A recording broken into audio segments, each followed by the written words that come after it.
Can you try now? No, I'm still getting the same pop-up. Oh, you know what? Okay, wait. Make host.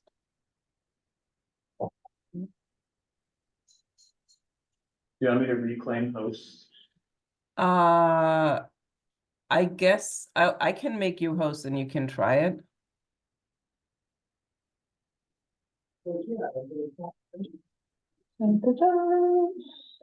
Ah, okay. Whoa, The robot. multi-panel. Yeah, it's pretty Whoa. neat. Technology. Oh, is it this? It's that thing. That's one. So the owl responds to your voice and changes the camera. It does look like that. Welcome. Yeah, it's cute. A little creepy.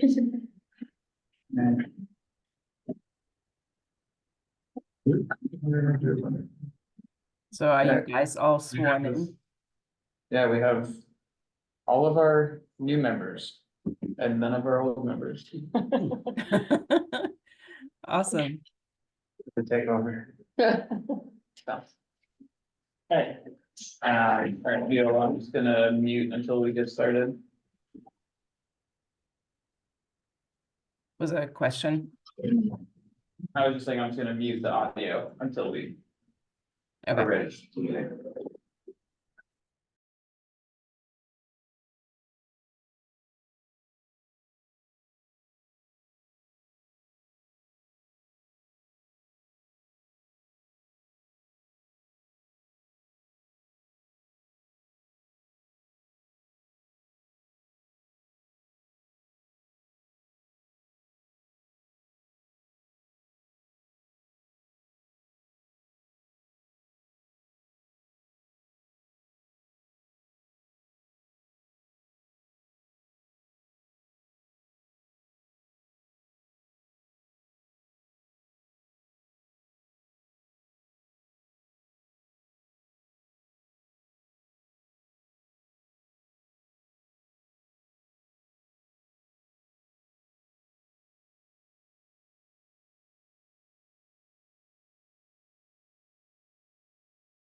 So I cannot hear you right now.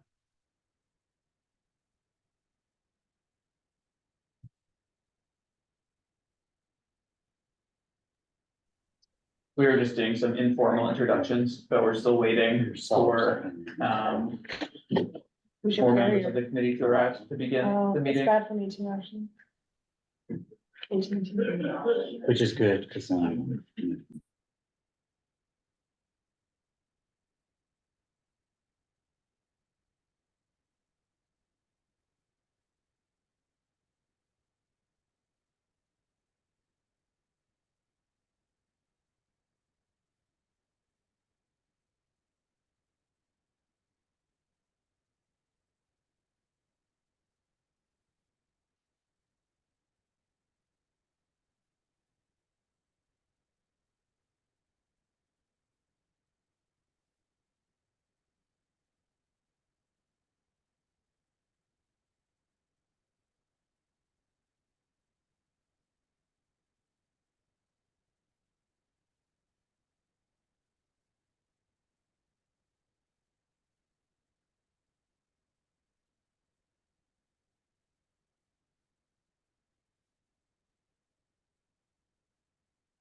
Viola or Greg, did you have any challenges getting into the Zoom meeting? We've got a couple of members who are having some technical issues. I Yeah. did not. Yes, the link that was in the email doesn't work. You have to go into the doc and then pull that link out, and that one works. So I just sent that to the thread. Thank you. I don't know what I copied wrongly there. And are new members on that thread? No. Okay. Just making sure I wasn't missing emails then. Okay. Not yet, but we'll Cool. sort it Yep. out very soon. All good. All right, just wait one more minute to allow those who are having some technical issues to get in.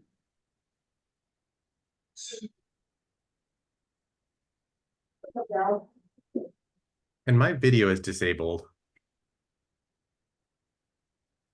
as a panelist.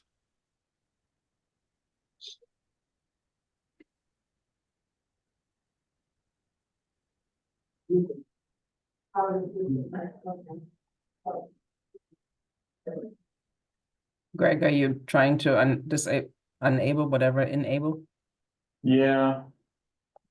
I have no control right now. Yeah, I'm getting unable to start video because the host has stopped it. Yeah, trying to figure out why that is coming up. I think if it's like a panel thing, you might need to go to him in the participants thing and they open as a panelist maybe. I'm also unable to put on my video, which is fine. But I do want to just note that I am in multiple meetings at the moment, because city council is also having a meeting right now. So want to participate, want to support, but I will be a bit distracted because it is budget season. Thank you. Okay, well, I will work on the video issue, I think, let's get started without it, and then, I'll see if I can do some. Yeah, it says if you click on the panels on the right side of the screen. I'm not sure, go to the three buttons or like the top right. A Teams person, not a Zoom person, yeah.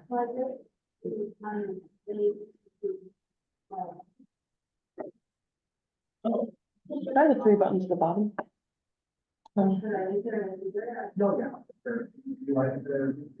Allow panelists to start video. Okay, let's try it now. Teamwork. Any,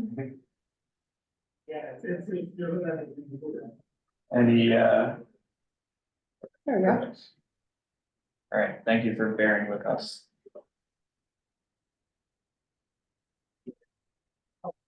All right, Floor is with yours. that, I believe we have a quorum. We are ready to start, even as some folks may be trickling in. Welcome, everybody. My name is Tom Lamar. I am a member and current chair of the committee. We're very pleased to have a number of new members with us tonight.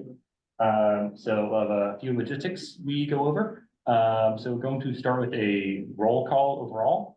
In order, I'm going to go through the members listed on the agenda, community representatives and ex officios. Then I'll ask for folks in person, any members, and any new members who may be on Zoom.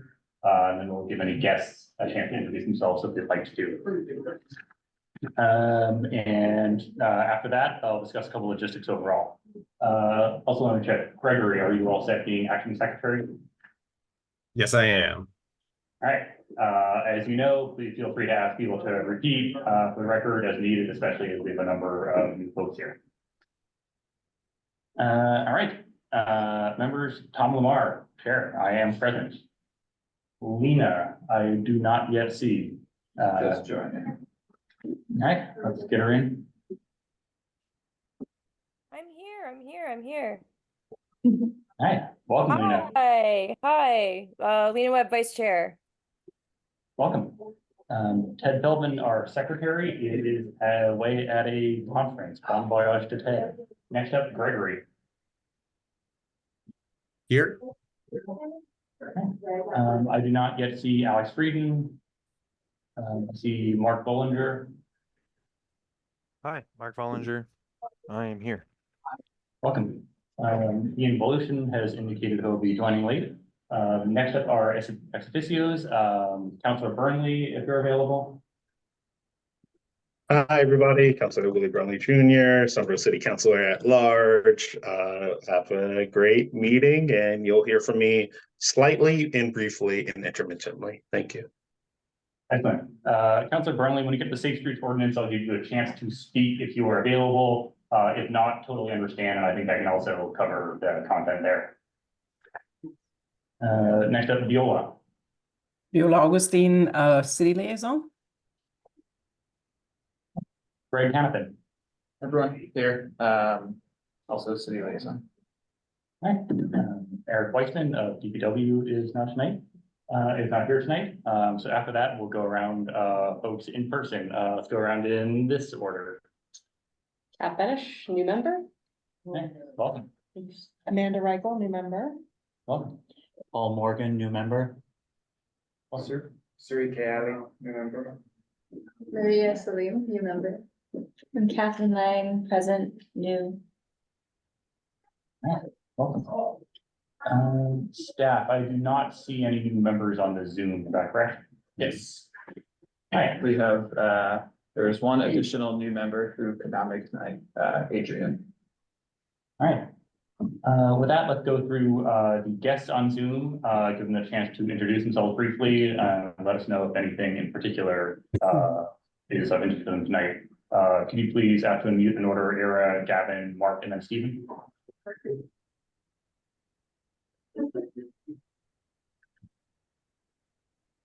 Hi, this is Amber Shore, a guest. I'm Ward 6, and I'm excited to hear the conversation about the Safe Streets ordinance. Thanks. Sure. Gavin. Hey, I'm Gavin Lunt. I actually just moved to Somerville. I'm not sure even what ward I am yet, but I used to live in East Cambridge and come to these meetings back in the day, so I'm excited to be back. Nice. Welcome, Gavin. Great to have you moving slightly closer to us. Mark, Jason. I'm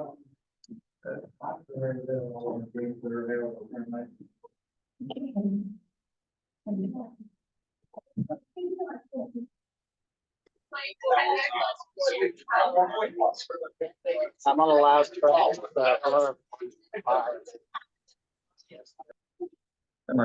Mark, welcome. Just, there's a little background noise, but totally fine. And thanks for joining. And Stephen. Hi, Stephen Mackey, Somerville resident. Thank you. Hey, welcome, Stephen. With that, as you mentioned, Gregory Ely is our acting secretary. So new folks know one of our responsibilities is taking turns, taking minutes. These are public meetings and with an obligation to take minutes. So members of the public can become informed afterwards about the content of the meetings. So we currently rotate around and we'll figure out some order of that later. All right. With that, I wanted to again say welcome to new members, and I'll lay just a little bit of groundwork, and we'll follow up soon with more. So as you all know, we are an advisory committee. We are residents appointed by the mayor and approved by city council to advise the city on a number of matters relating to biking. We have a couple of items that we'll be covering later tonight, as you can see on the agenda, discussing a safe streets ordinance before the council, discussing specific designs for a neighborway on Glen and Otis Street, getting an update from mobility staff and responding to that as needed. A few expectations overall, just so folks know, this is a public meeting, which means that members of the public in general are always welcome to attend and observe and learn more about it. In terms of who is speaking and who is kind of like joining in the discussion, generally speaking, most of that is done by members of the committee, less so by members of the public. So please feel free to, members, feel free to join in whatever, jump in, and especially as folks are new, like, please feel free to ask, feel free to repeat themselves. Existing members, please try to avoid acronyms or confusing context or anything like that, etc. And yeah, we're very glad to have you, and we welcome your input. Members of the public, we have a few items where we'll call on public comment later. And I may have more specific kind of guidance about how brief we need to keep that. And we always kind of end up running a little bit over.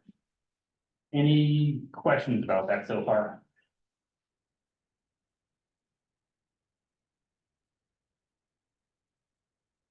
All right.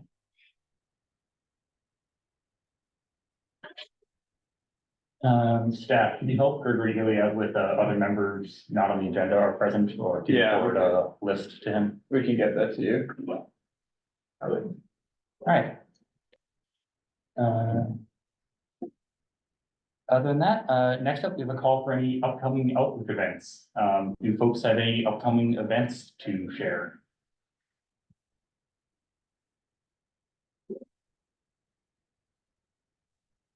I mentioned one past event we're hoping to repeat.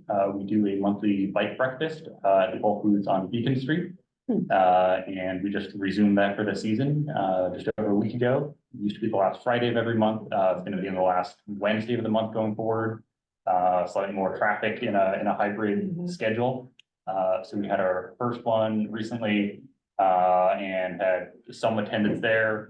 One slight issue we have is that we're on Beacon Street, but on the wrong side of Beacon Street for the morning commute. But we can still definitely get some people stopping by. So we will be doing another one the last Wednesday of this month and hopefully continuing that for the rest of the season. So if anyone is interested in joining for that, let me know or reach out wherever, and anyone is welcome to show up there. Where is that posted? Is there a website? Is it on flyers? Let's see, we've been posting it on Twitter or other social media sometimes, and I think we're getting into the mobility newsletter this time around. Is that right? And if you have any other suggestions, we would love that. Yeah. Is there a flyer at the Whole Foods? Ooh, that was a very good question. I don't think so. Come back next week and we'll have. That is a snacks. great idea. Yeah, and then there's also a very active cargo bike group on Facebook. Ooh. Are you a member on there? I am, I'm happy to post it. Awesome. So maybe with the next one, we'll post on bike committee social media and ask for y'all's help in posting the cargo bike group. All right, any other upcoming events to be aware of?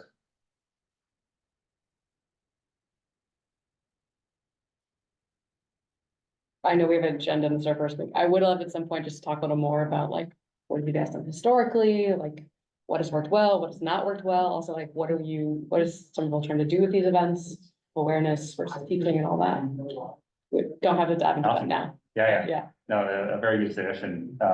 Somewhat related, I also mentioned we have a website that gets a moderate amount of traffic and it's also very out of date. And if anyone is interested in updating content on there, posting more material that has a perspective on what might be useful for new writers in Somerville, that'll be welcome. And in terms of like pre-meeting logistics going forward, Tom will put out a call for agenda items in advance of the meeting. Now that you have all been sworn in, you'll be included on the committee emails that go in advance. And if you have topics like that you want to talk about next meeting, then just let Tom know. Great. Did you figure out what are the quorum rules, and the fact that there's so many new members, does that change the math? Yes. Does that make it harder or the same or easier To achieve quorum? Like, is it a percentage of members or is it a number of people? It is always one more than half. So I don't know if it makes it easier or harder, but it is with adding new members to the committee, quorum goes up to the half plus one. Is there a charter? There is an ordinance enabling the committee, Oh, okay. 2001-ish city council act. Okay. So in general, with quorum, sort of the way it works is that for it to be an official meeting of the committee and for us to have a voice as a committee, we have to have quorum. And so it's sort of important to know that we will have quorum when we post our monthly meetings. Similarly, we are not allowed to kind of accidentally have quorum. So sometimes we want to keep an eye on like not accidentally having too many people all together at once. So less of an issue with a larger group. we're also purely advisory. We give good advice and the city does their best to follow it. So not quite as strict as some quasi judicial groups like the zoning board or similar, but still important to keep in mind. But yeah, I think that for this meeting, it was sort of like a mad dash to make sure everybody got trainings done and was able to get sworn in time for the meeting. But I think for next meeting, we can think a little bit more deliberately about like some type of onboarding materials that would be good to share. But we're, yeah, very happy to have you all in the room tonight.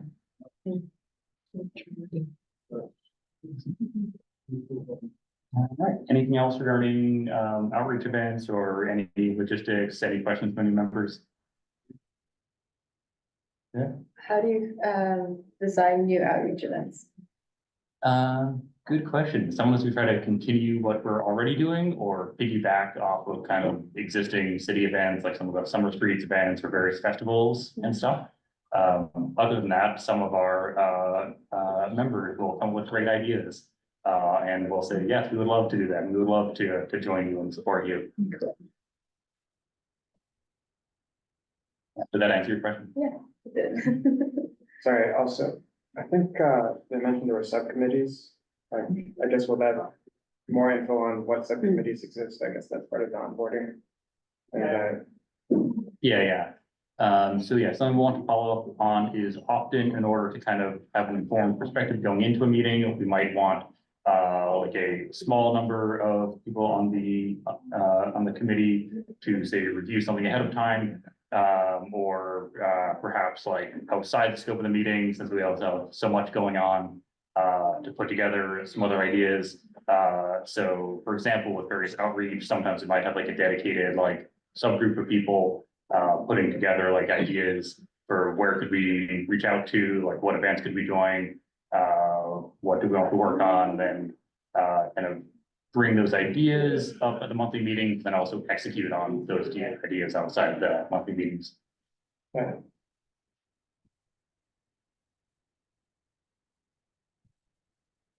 Other questions or any follow-ups?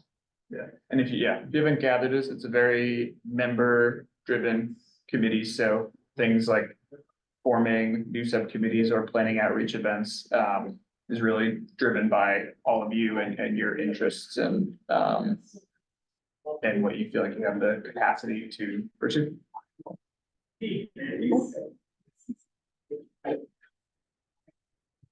That's exciting. Awesome. All right, next up, an exciting item. We have the focus on the Safe Streets Ordinance. Councillor Burnley, if you were available, I would love to have you give an introduction on this. I also am aware that you are at City Council, and I'm happy to cover it if you're not available. Tom, sorry, Councilor Burnley, did we already accept the meeting minutes? Did I miss that? Oh, I missed that. We did not yet. Do we have any questions, members, do we have any questions, clarifications about the May meeting minutes before we move to approve? Can we stay that just because it looks like our counselor is available right now and we can do that so we're not taking up his time for the rest of the meetings? Yes, good suggestion. Councilor Brentley, yeah, they're ready to hand it back to you to cover the Safe Streets Ordinance now, and we'll get the minutes item later. Thank you. I'll just do a brief overview for my own sake, because Director Antonovika is in front of me, and this is the guy who helps deal with rats, if you guys care about that in the city, as well as many other things. But yes, let's rewind. September 2022, pandemic, less bicycle infrastructure across the city, less speed humps. And in fact, in the fall, we lost a member of our community, Stephen Conley, who was, I believe, 70 or 71 years old, who was stored while biking down Broadway. And this rightfully caused a great deal of frustration and outrage from our community, which has lost a number of people before in similar ways. And so there was a rally put on by SAS, by cyclist organizations and Seven Hills Park, demanding that the city council and the mayor create a safe streets ordinance, which would be based upon the Cambridge's cyclist safety ordinance. But that would go further. That would not only say that we need to expedite protected bike lanes in the city, but that would also work on sidewalks and crosswalks to make sure that they are accessible and in the best condition they can be when roads are worked on. And so from pretty much from September of that year till now, almost 2 years, I've been talking to various departments, trying to work with city staff and organizations that are deeply invested in this, from cyclist organizations to local business organizations. And we have finally, after multiple drafts and multiple amendments, gotten it favorably recommended out of committee. What it would do is require that at least 3 miles of bike miles are created a year, and that is on the prioritized list of the bicycle network plan. So those will be protected bike lanes. And I've been very clear with the city staff that I want us to go beyond just flex posts to have something that actually increases safety. So it is at least 3 miles of that per year across the city. It is whenever those streets are undergoing major changes on the prioritized network for the bicycle plan. Those crosswalks and those sidewalks must be looked at and made sure that those are accessible as well. It also maintains as much as possible accessible parking, because one of the things that I was really concerned about, and one of my overall goals in this process, was to make sure that we do not devolve into what happened to Cambridge and infighting and lawsuits over trying to create more safety for our community. And one of those major concerns from community members has been that we lose accessibility as we enhance cyclist infrastructure. And I don't think that it's an either or. I think we need to do both. So this ordinance also says that we, as much as possible, will maintain, if not add, accessible parking where it is relevant and when road changes are made. It also requires us to, it requires city staff to present a report anytime that they have to vary street designs outside of what is the prioritized or best practice on those streets. And if they can't do anything that the ordinance requires of them, that they have to report out exactly why to the committee so that we can have a hearing on that. And it requires that there is a page on the website that tracks where these protected bicycle lanes are implemented, the progress in previous years, and the progress that we're hoping to make in future years. So that's kind of the broad strokes. I'm happy for someone to take over, and I will. I'm happy to tie back in if I am able to. Oh, and one last thing, I think I said this already. This would be potentially pass on June 13th, which is the next city council meeting. So that is, an opportunity for community members to, show up, show support, email their counselors to say they want this to pass. We do have to we've had a lot of drafts, so we have to make sure we've captured the language correctly over all these kind of little tweaks that we've made. So there might be a little bit of on the fly editing, but nothing substantial most likely, because that might cause my colleagues to get cold feet and say, we're going to just throw it back to the committee. And there it is. The red lines are changes. There's a lot of changes. This also incorporates the complete streets ordinance, which is a long sorting ordinance that we've had. Thank you. All right. Thank you, Councillor. Appreciate all your hard work on this. For anyone not aware, Councillor Burnley in particular has been really pushing for this for a long time, and we're very close to having it over the finish line. So with that, I am sharing my screen a copy of the text of this.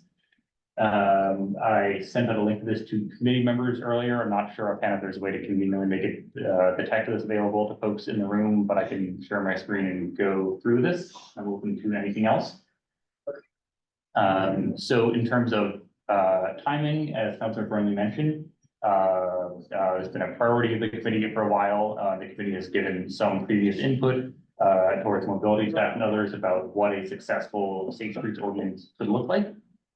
That's been in city council committee for some time and was recently reported out and recommended for passage, meaning that it will be before the full city council in the coming weeks, tentatively on the 13th, and could potentially be passed and adopted there, or could be otherwise changed.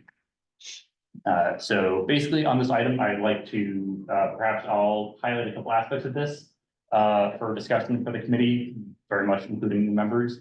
And then I'd like to take it to a vote. And after discussion, if committee members are comfortable, I'm hoping that we can have a statement endorsing this, including any tweaks that we suggest.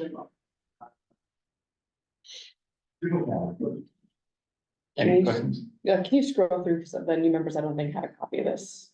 Yes, so, for editions about 4 pages long. So going through this, this is, basically taken from the current city council agenda. One possibility, if folks would like to have a copy of this immediately, if you're able to join the Zoom, I can share a link to that.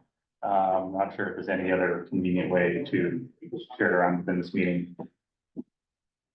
You said you were gonna go over some Yeah. highlights, right? That would be, Yeah. that'd be good. Yeah, All right, we'll do that as well. that sounds good. All right, so there's an existing complete streets ordinance in city council that basically has an obligation for the city to account for what they call complete streets whenever streets are repaved or otherwise improved. It has some, in my opinion, reasonable language about kind of taking the perspective of people walking, biking, taking transit into account. And was kind of good for its time a long time ago. It is also, in my opinion, relatively vague and does not give the city very clear direction around, okay, you have like very strong environmental goals. Should you like do anything about that? Should you prioritize walking or biking in any way? Just sort of relatively vague instructions previously to consider walking, biking, transit in various ways. So this is safe streets ordinance is an attempt to have more specific process for the city, encouraging a relatively rapid build out of a network of protected bike lanes, as well as improving pedestrian transit conditions, and more specifically, making sure not to interfere with accessible parking. I'll drop a link in the Zoom chat.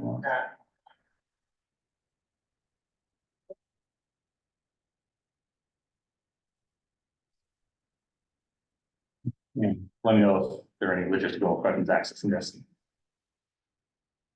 So going through this, much of this is sort of modifying the existing complete streets ordinance.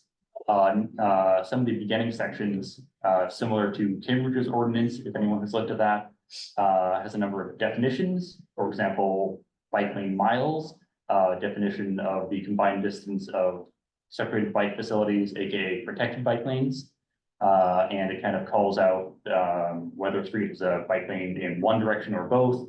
So on some streets that are two-way, they might have bike lane in one direction, or one-way street might have bike lanes in both directions and similar.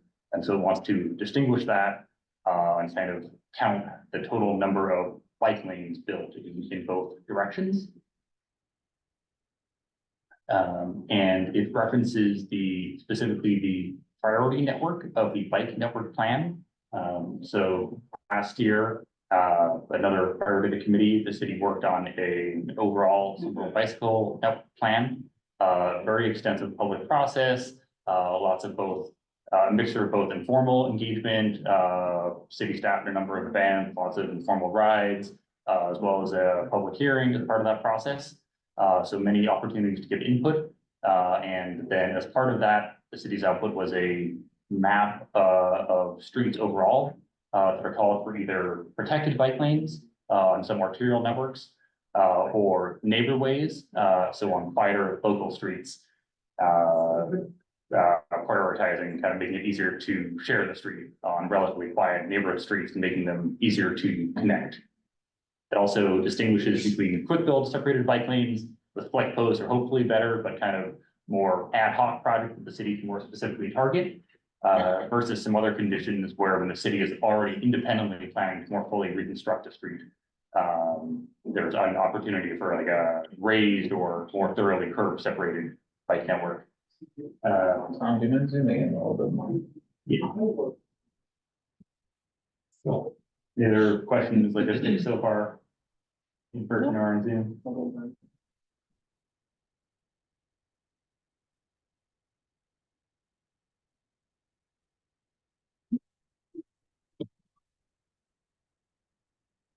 All right, so next, it kind of further modifies the complete streets ordinance, among other things.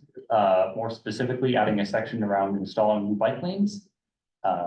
So in some cities previously, they've had a bike network plan that was kind of just more of a suggestion, and then may or may not have just like sat on the shelf and gathered dust. In this case, Somerville is saying the point of having a bike network plan is to follow that. So regarding kind of more thorough build out, whenever improvements are made to a public street, city of Somerville shall follow the bike network plan. So if the bike network plan calls for a protected bike lane, then they will specifically install that protected bike lane. As I'm looking over this, one thing that we may wish to comment on, the use of protected versus separated bike lane here, which are largely synonymous, and sometimes separated bike lane is more traffic engineering parlance. But the committee may wish to make note of that or recommend standard language. Alex, go ahead. Improvement, is a repaving considered an improvement? I believe so. Any clarification from staff or Councilor Burnley? Do you mind just clarifying the question? I believe Alex is referring to the phrase improvements here, whenever improvements are made to a public street, whether a repaving counts as an improvement. Which I believe it is, and I believe improvement is relatively broad language. Yeah, because any improvement under the street is an improvement to the street. So I think that probably is too broad. Because I don't think the city's looking. Tom, isn't there a section that defines what improvements are? Let's see. Improvements means the construction of a new public street or the reconstruction of an existing public street, including but not limited to full depth reconstruction, widening or re-narrowing of roadway, or realignment. Improvement shall not include routine maintenance. I believe routine maintenance would refer to as kind of a partial paving. Is our 5-year repaving thing called routine maintenance? Where we have to so the 5-year repavement plan, I believe, forces us to redo sidewalks. Is that considered routine maintenance? No, that would be, if we're reconstructing the sidewalks, that would be a reconstruction. Okay, thank you. What does a realignment of an intersection mean? What's an example of that? That would be changing basically the geometry of the intersection. So if you're changing the curb line at all, so that vehicle movements are different than Like an Indian square, that was an accent on. Thank you. Other questions, clarification, suggestions so far? It seems like repairing damaged pavement falls under routine maintenance though, so wouldn't the repaving plan fall under routine maintenance? Well, So, that could be like you're filling a pothole, Yeah, right? Or you're just doing like one little spot that was problematic versus repaving the whole street, I think are different.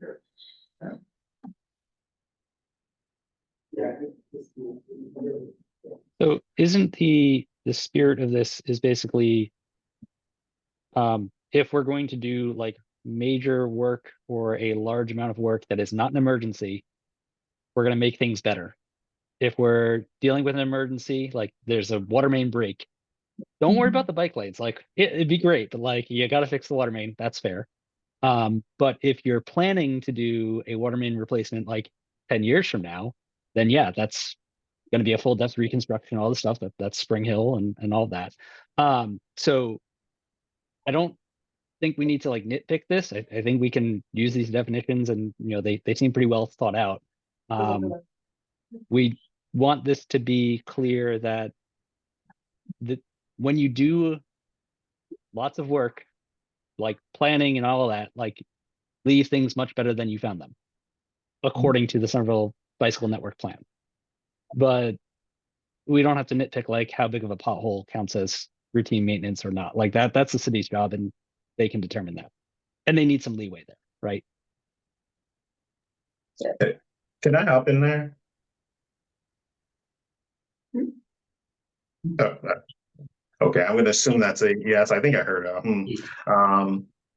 yes, I think Ian's exactly right. This is something that we discuss about quite extensively privately with city staff and also in committee minutes and committee meetings. So I welcome anyone to watch all of our recorded meetings to hear that conversation. But one of the things that Brad Rawson, Director of Mobility, was quite concerned about is kind of the sequencing of when this ordinance gets triggered, because when we pass laws, we really want to try to follow them. And so we don't want to overbake them with things that would make it impossible to do. And one of those situations is if, for example, a street is inaccessible, a sidewalk is inaccessible. In Somerville, you'd think, oh, never has there ever been a sidewalk that's inaccessible, or they're all in perfect condition.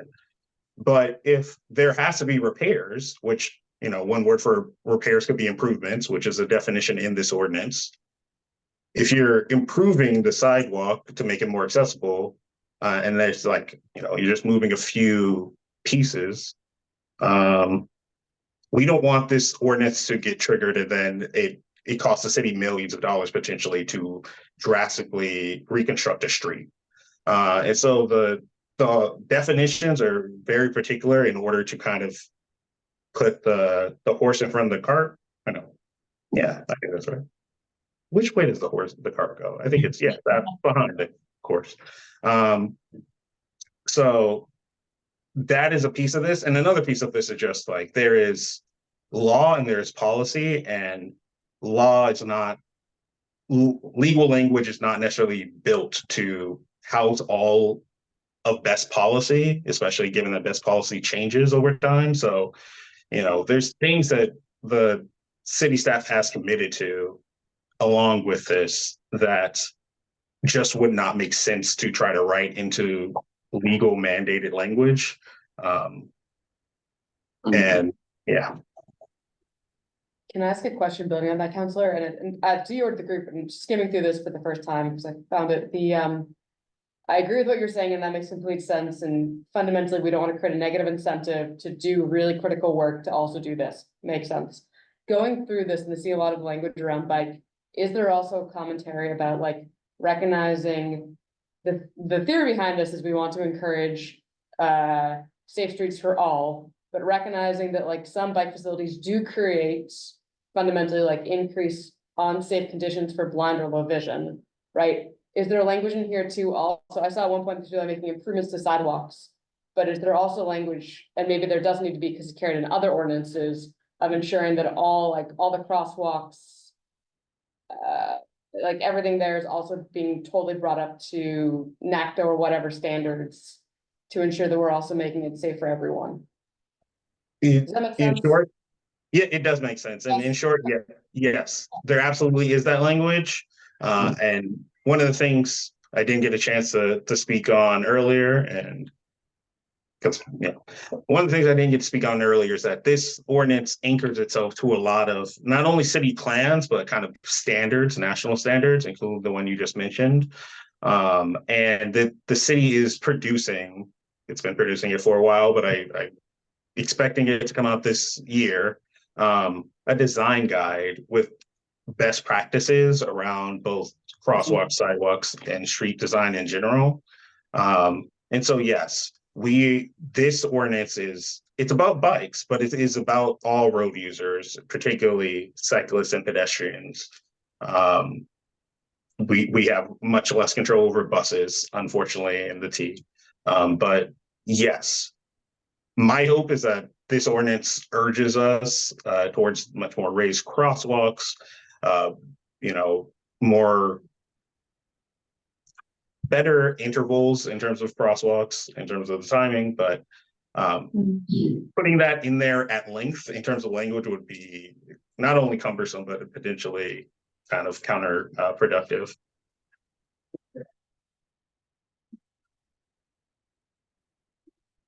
Thanks, Counselor. Some procedural notes. I'll note as we're going, I'm casting sort of bullet points, and process-wise, we'll aim to have we'll vote to endorse basically those bullet points of the major points we want to make, and then we kind of execute on writing a letter to City Council with that. And folks are more than welcome to also attend City Council when this is up. So what I'm hearing so far regarding the major repaving, I think we don't necessarily need to suggest change the language, as a lot has gone into that already. But we can write a letter kind of repeating our understanding of the intent of this, that kind of planned projects should include bike lanes, ad hoc, emergency repairs do not need to, and it can be useful to have that kind of understanding in the record. With that, we'll move on to highlight a few other sections. And again, there are a number of definitions up top. Thanks for joining us. It's an exciting and important meeting to be on. We usually don't get quite this much into the very specific language, but this is also an especially high priority for us in a number of ways. So regarding bike lane installation, so as mentioned, basically whenever there is a major planned improvement following that language, the city of Somerville shall follow the bike network plan, and there are a process that has gone into that. There is kind of an escape valve clause. My understanding that this is sort of recommended and that there will be some unknowns, and you want to kind of strike the balance of make it if staff genuinely cannot meet the requirements, you want them to be obligated to provide a report or explain thoroughly why they can't. It's want to kind of make it difficult but not impossible for them to follow that escape valve. Tom, go ahead. one question on the escape valve. I like that term. From what I'm reading here, and I just want to make sure I'm understanding this from a pedantic point of view. I apologize. Work has been very pedantic about written things lately. Reading this, it sounds like all that needs to happen is city staff need to provide a written analysis and basically say, we can't do it. We wrote it up. Sorry. And like, that's it. Is there any teeth to that? Like, I don't think that that's going to happen. We have good city staff now. I'm thinking like 10 years from now, 20 years from now. Does it need more teeth basically, or like need to go to a vote from the bike committee to agree, or to the city council to agree, like something like that? I don't know. Yeah, I can. go ahead. Oh, thanks. I can try to answer that. I am a big believer in teeth. I even have a few. I would say generally it is incredibly difficult for the city, and in this case, it's really the city council, but the city to get the city to be able to hold itself accountable. Like it doesn't, even if we wrote, for example, if you don't do this, there's a fine. Who enforces that? How does that actually work? It's very difficult to actually make something like that happen. having the reporting is part of the accountability structure. It puts it before the council so that we can then, you know, get community response, have conversation about it. And the real teeth is kind of what I'm in the middle of right now in my dual focus, is the budget. And if all of a sudden we're saying, hey, you said you put all this money aside for bikes and you're not using it for bikes or for street infrastructure, maybe you don't need that money. Maybe somebody else could use that money. And then we actually talk about how we can cut things or, you know, use the power of the council insofar as we have it. But there is, regardless of issue, there's very little in terms of teeth that the council can do to the administration outside of really budget season and the kind of political feedback loop of people getting pissed off. And I trust you all enough to know that if 10 years from now, Somerville it has an anti-bike mayor, people will be pissed and there will be a reckoning. Would it be reasonable to say, instead of to be made public, something like to be presented to the city council?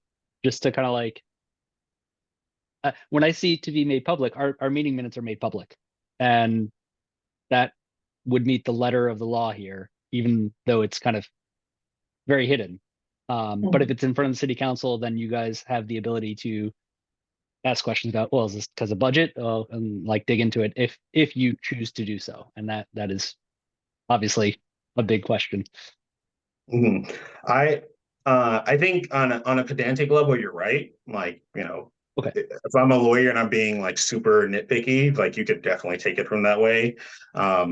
There's a certain level of like spirit of the law that's active here where current city staff and the mayor and council have a pretty good agreement on what this means. And city staff is actually kind of trying to use this to consolidate a lot of reports that they would be giving to city staff or to the public, or not city staff, to city council or the public. So this is actually going to have a lot of ramifications more broadly in mobility in terms of, you know, public access to information, I think. It wouldn't on the 13th, I could definitely bring that up to be like, hey, instead of made public to the council, yeah, I don't think that would be a huge change or substantial change. So we could change that. But even if we didn't, I think the effect will be the same. Okay, thank you. Yeah, I apologize. Like I said, work has been very pedantic about every last detail. So I just saw that and zeroed in on it. But yeah, thank you for the context. That's helpful.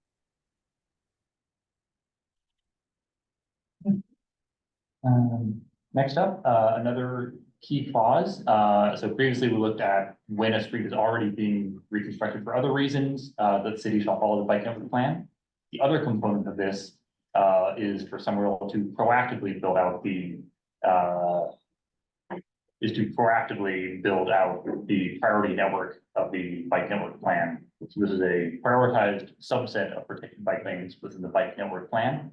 And this is a call for by the end of 2030 for the city to have built out that network, which is not every single street, but it is, I don't know if folks have seen it, it is a very valuable skeleton of much of the network of Somerville. To me, this is a great clause. This is an aggressive timeline, but one that I believe the city can meet with notice, with backing out with some of the grants in the pipeline. One possible tweak that I'll suggest is that part of the committee's feedback with the priority bike network was mostly well thought through, but one omission was finishing Beacon Street. May have been mismeasured, possibly because it's partly built already, possibly because it's adjacent to Cambridge.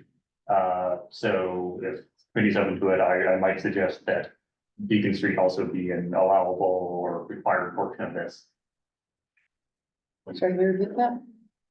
So the priority bike network overall is a very reasonable subset of the bike network. Our main feedback about it was like, hey, this is a great network, but we're surprised Beacon Street is not on there. Got it. Because the assumption was that it shows. The priority bike network plan for reference. So here's the priority bike network plan, in the teal for bike lanes in both directions and darker green for bike lanes in one direction. So overall, it's relatively useful, and zoom in slightly less. So there was much of the city, much of Broadway or Broadway, much of Broadway, some of Western Broadway. From this, did not necessarily need two-way protected bike lanes, but the city was largely able to do that anyway. Somerville Ave, Highland Ave, several, but not all of the north-south streets. So a fairly extensive network overall, the entire extent of Washington Street. But the committee's feedback was basically, this is a great network, except we're surprised that finishing Beacon Street down here is not on there. Interesting. And there's kind of a ranked matrix going into that, some weights, and we're not entirely sure, but we think that either the metrics may have been confused because this half of Beacon Street is built and this half isn't, or possibly because many of the destinations near Beacon Street are technically in Cambridge, not in Somerville.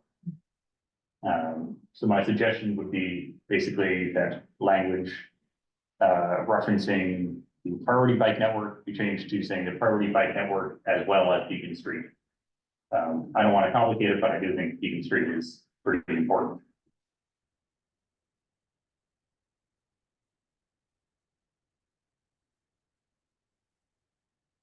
I'm not opposed to that. I think the one recommendation is, I'm just using the, guys are so bad. All right. Yeah, I think the question is, to what degree do you want to tie city council, city staff hands to prioritize Beacon before 2030 versus other projects that are being done, and give them the leeway to just ensure that it's included at some point in the plan? Yes. Perhaps, Alex, go ahead. So yeah, Beacon Street is really the regional bike highway with the Minuteman.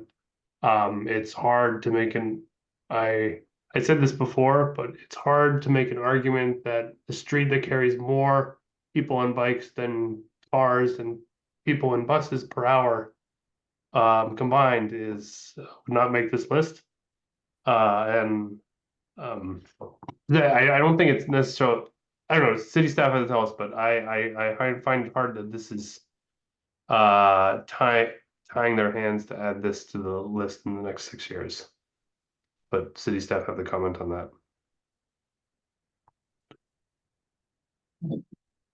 City staff, any comment regarding the proposed at Beacon Street, the priority bike network? Yeah.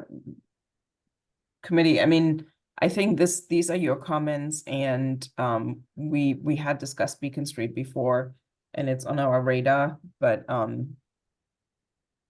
these are really your comments, and you should make them. It's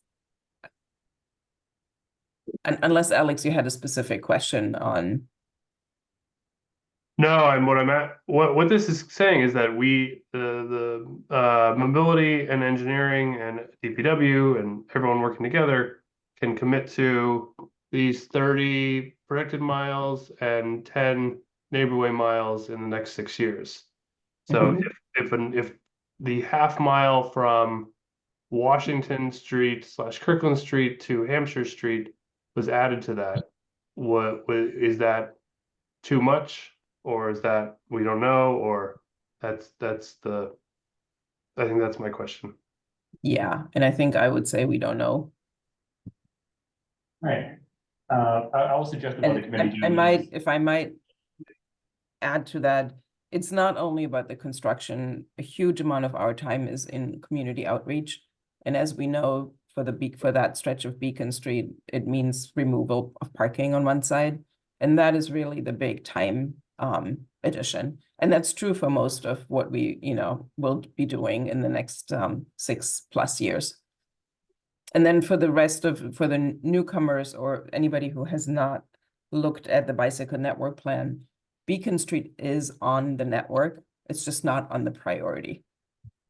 So, we will get to Beacon Street, but our focus is on the priority.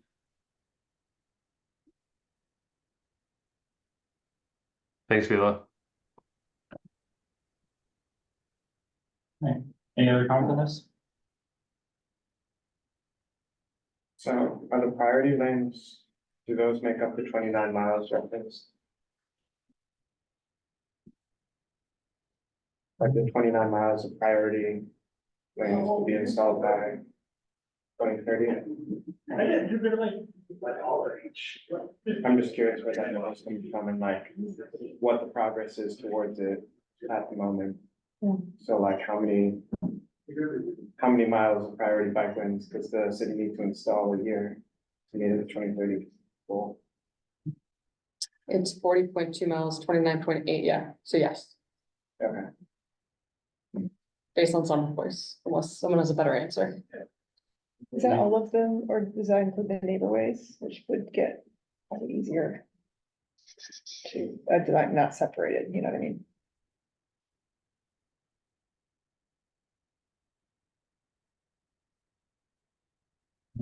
I don't have the exact number of staff yet, you So, know.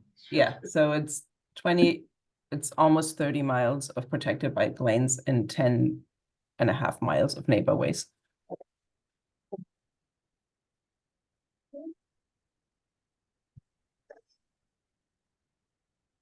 So how much of that has been installed today? Do we have any rough idea? I know it's, I don't know, it's totally fine if not. I'm just curious.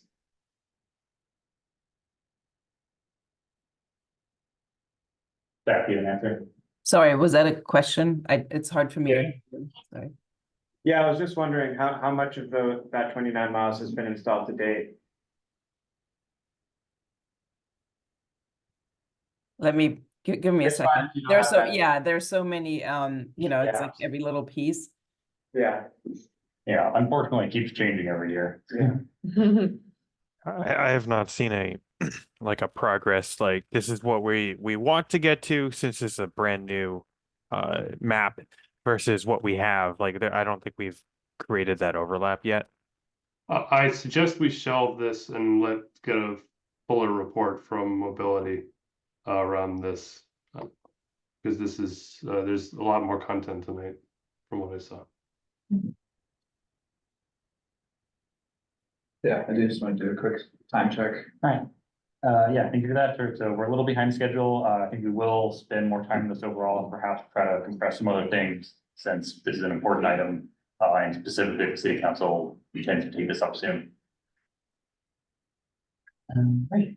Moving on, accessible parking. So as Councilor Burnley mentioned, an important aspect of this is that the ordinance emphasizes accessible parking spaces for people with disabilities. And calls out that this ordinance shall not reduce the number of on-street accessible parking spaces, and wherever possible, it shall increase them. That's something the city has tried to do on some other projects. Even if adding protected bike lanes means repurposing general parking, they've done their best to increase the total number of accessible parking spaces. And this, as I understand it, is codifying that best practice that they've been attempting to follow. So some have been trying to do that, but it is also a fairly significant clause to try to include in these projects. Any reactions to that overall?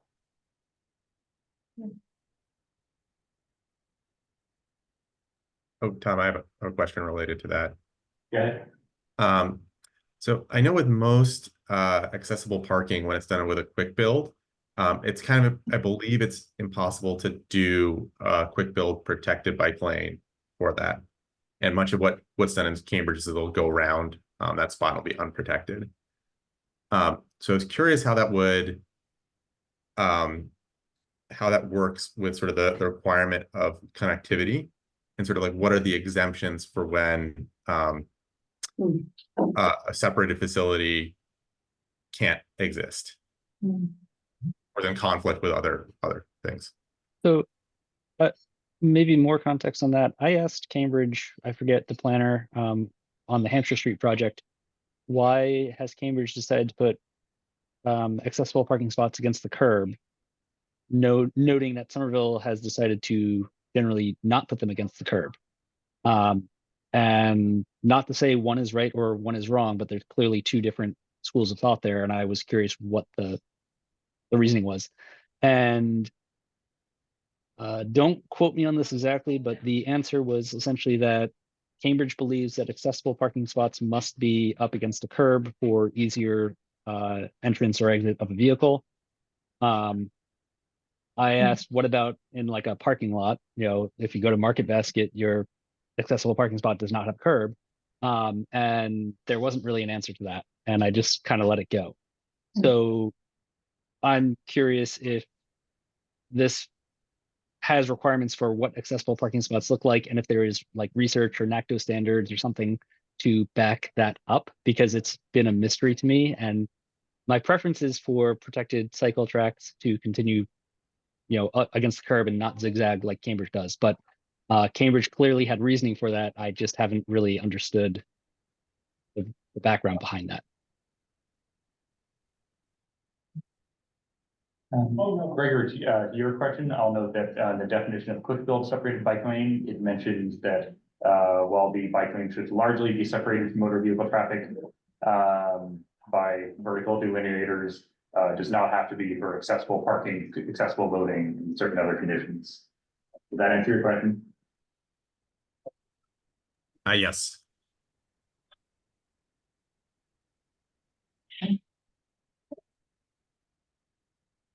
Yeah, I'm getting technical.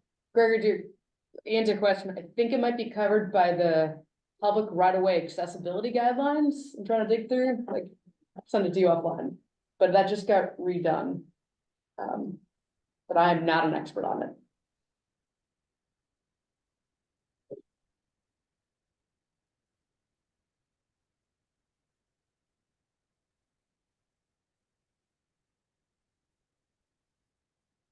All right, going further, a couple other sections I'll note, for pedestrian and transit improvements. I would say less specific than some of the sections about, the bike network. But it does note that the city shall be obligated to follow, goals in the Vision Zero action plan. Some, as I understand it, some concerns about that in the past have been, that it was kind of less clear whether the city actually had to follow, the aspirational plans from that. So trying to build off of existing plans, and make it easier for the city to do the right thing and follow that existing guidance. Any questions, comments, reactions to this section?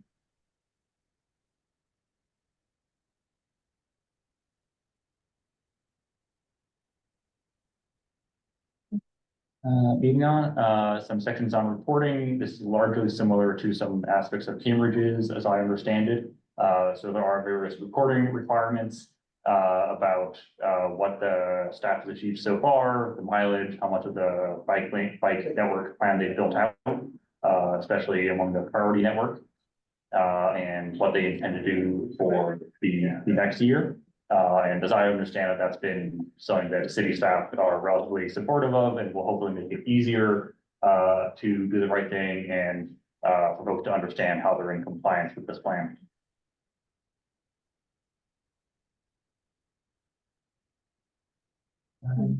And there we have it.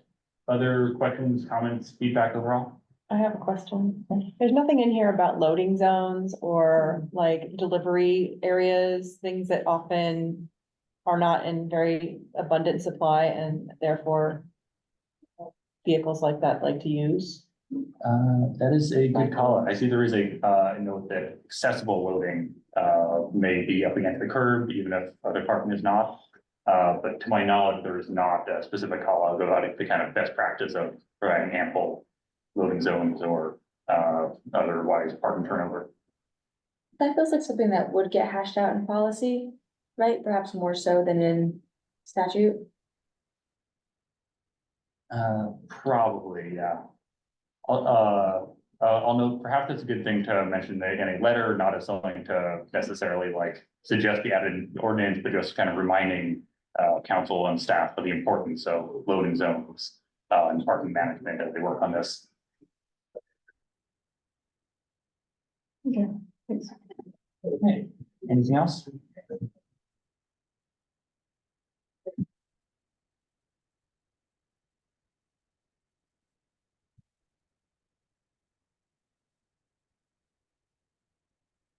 Thanks for walking us through that. It's really exciting. That's fine. Folks enjoyed digging through that. All right, next up, I'm gonna share my screen with kind of some bullet points that I've captured so far.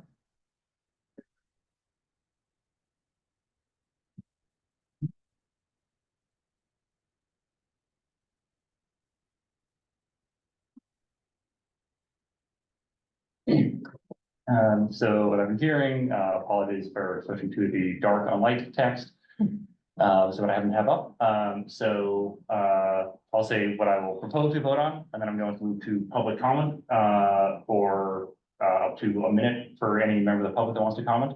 And then the committee, including all of our new members, of course, will move to vote on this. I will read this. This is the default. I didn't change this.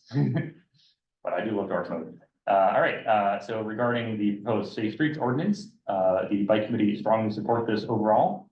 And we will write a letter to city council, where we will repeat our understanding overall, that the major, that improvements covers major repaving, that is on the 5-year paving plan. We will recommend change to the language to be consistent about protected bike lane versus separated bike lane. We will recommend highlighting the importance of Beacon Street, perhaps by including on the priority network. And we will comment on the importance of loading zones and parking management when it comes to implementing this plan, but not suggesting it as part of the actual ordinance. Members, any suggested changes to this overall?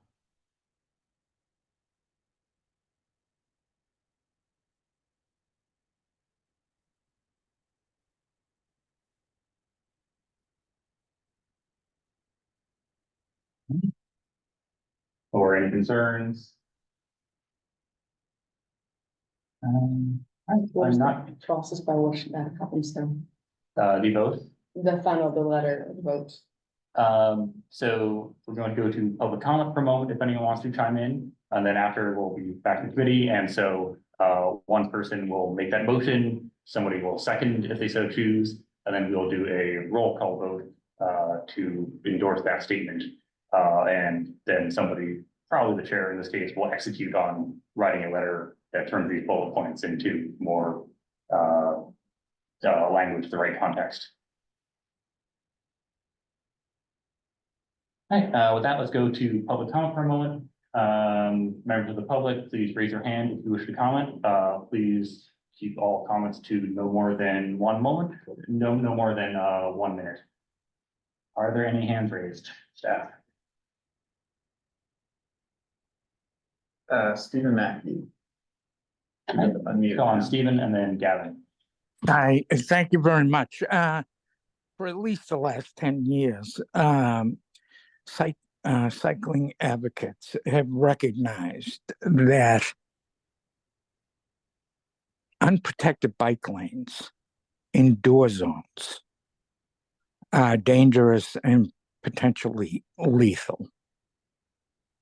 I know there are a number of new members of this committee, but historically, this committee endorsed the idea of an unprotected bike lane on Broadway, particularly between Teal Square and Powder House Circle. It wasn't long after that was painted that someone closer to the age of 80, was killed in a bike lane painted in the door zone. This committee has never subsequently prohibited unprotected bike lanes in door zones.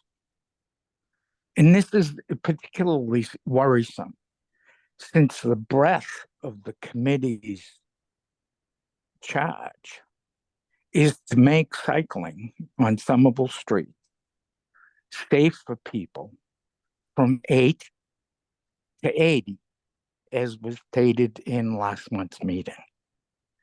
So if you're considering,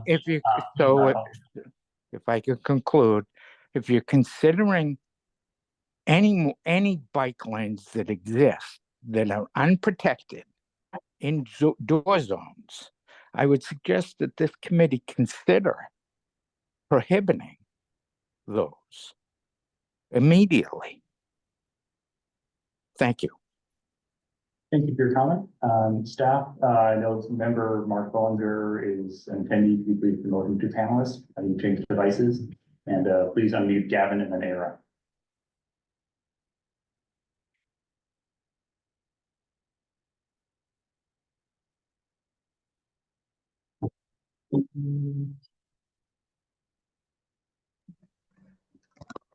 Hey there, I'll keep it brief.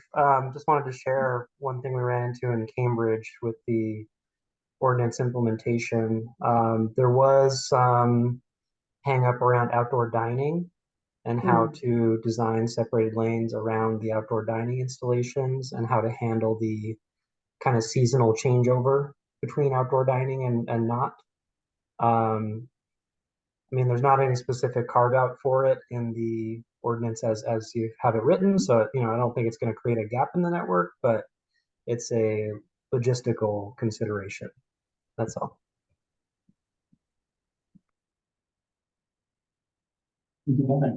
Era.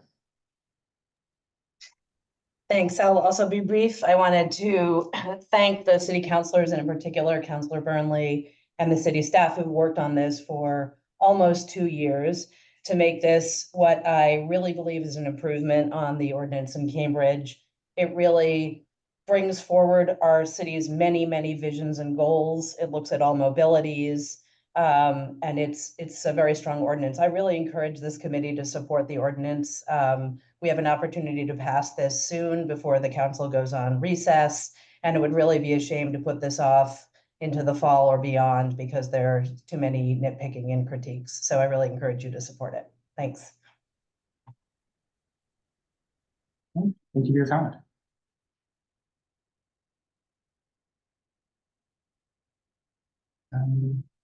Right, with that, I think there were some valuable points raised. In the interest of staying focused, I will recommend that we continue with the proposed statement as is, unless members have specific tweaks to make. This often happens that we do our best to capture nuance as much as possible and try to strike a good balance of staying reasonably focused. So, go ahead. And then It's super fast and folks feel free to overrule, but I don't think it's as important as loading zones and parking management, but I think it is potentially also something if it's a chance to remind staff of.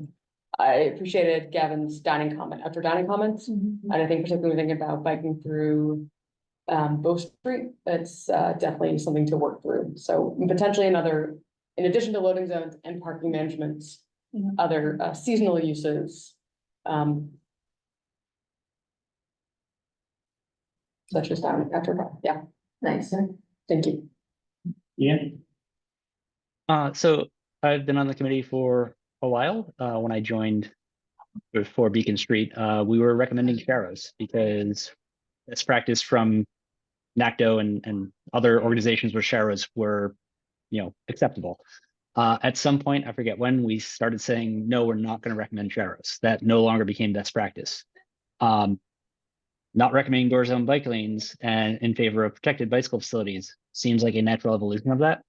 I, however, would not codify that in an ordinance like this because the evolution of best practice is organic and constantly changing. And I would hate to codify that you must do it this way. And then 10 years from now, there's something better that we did not codify that we cannot do without lots of extra work. I think this is something that we can trust the committee and city staff to follow current best practice in whatever the design is at the time. June. Anything else before we head to a vote on this? All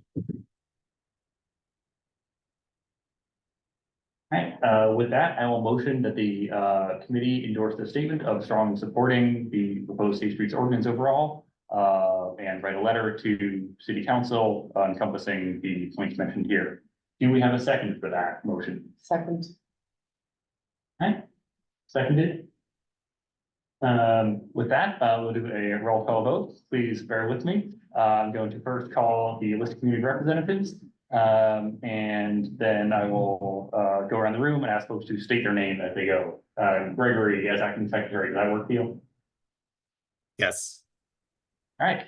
Tom Lamar, aye. Lena, Aye. Ted Feldman is not here. Gregory Ely, Aye. Alex Frieden, Aye. Mark Bollinger, Aye. Ian Woloshyn. Aye. All right, in person, going around in this order again. Just state your name and then aye or no, agreeing with this statement.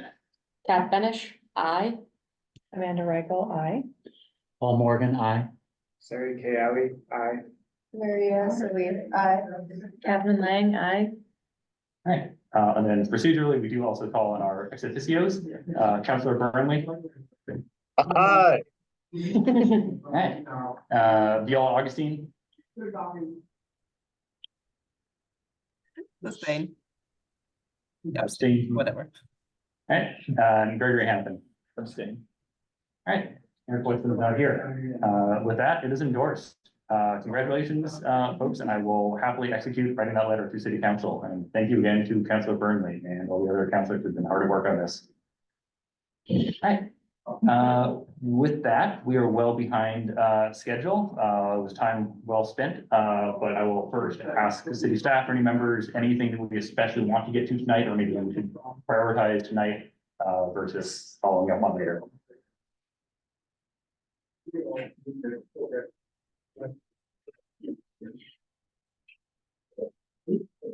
I understand that the Glen and Otis Neighborway is moving along, and now at the time the committee should comment on it. It is my suspicion that the committee will be largely happy and not have much to say, but perhaps we should go over that briefly and then move to the city update.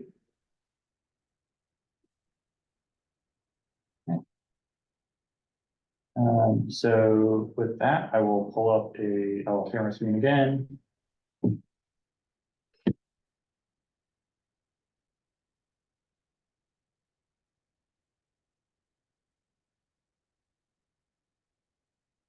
If you're not familiar, the city is working on building neighborways in East Somerville on Glen Street and on Otis Street. And for the last year or so, they've been working with the community on more specific designs. Some of the general goals are to safely allow two-way biking on these relatively neighborhood streets. I'll skim through this fairly quickly, but here's a map of the project area. So that's Glen Street and then a connection over to Otis Street with provided access to several schools.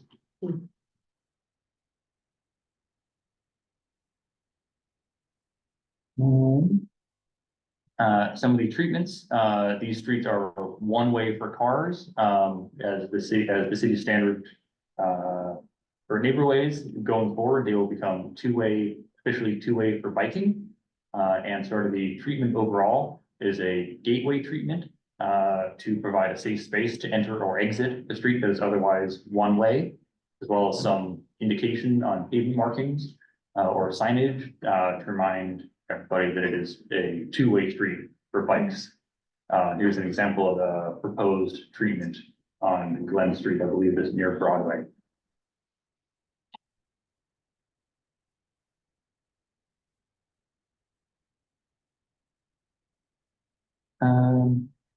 With that, there is a design available as well, but I will, I guess with that, open it up to the committee. Anything in particular that folks want to highlight overall? Mark? Because I derailed us earlier, I'm gonna re-derail us back to the minutes. Thank Gregory for mentioning that. We should have that formal vote soon. Okay, thank you for the reminder.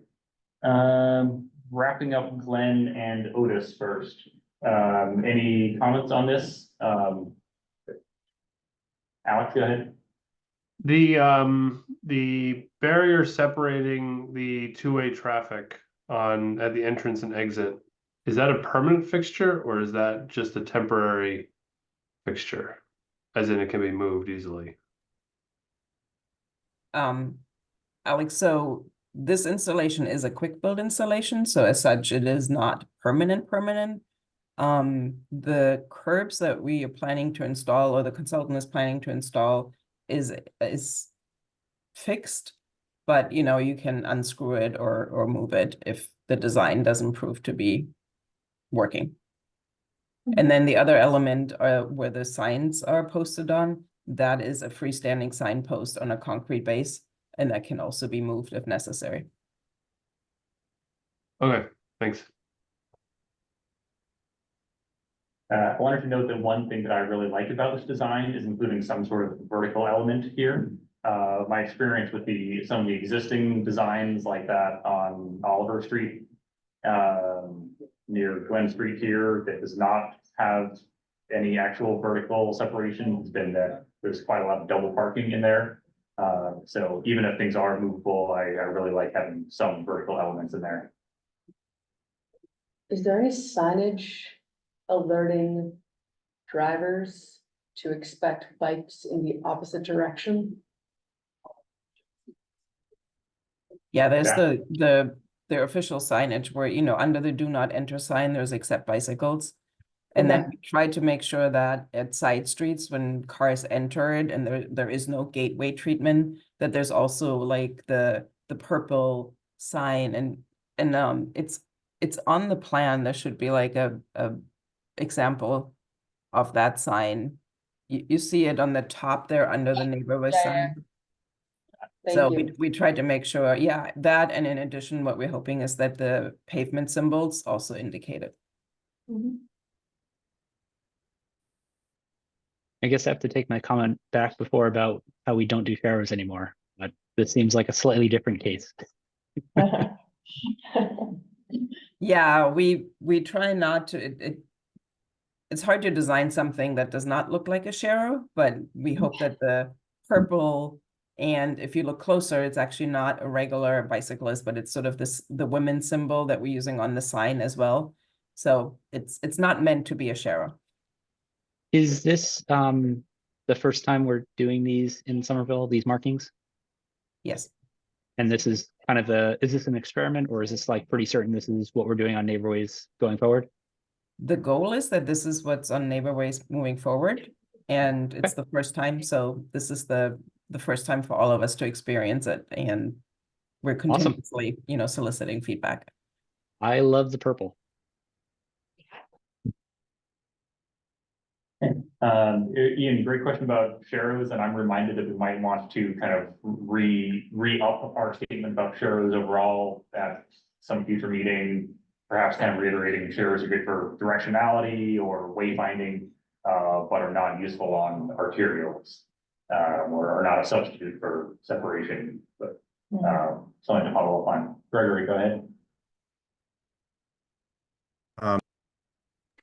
Sorry, I was just wondering if is there any indication of who is supposed to yield to whom, like on the streets?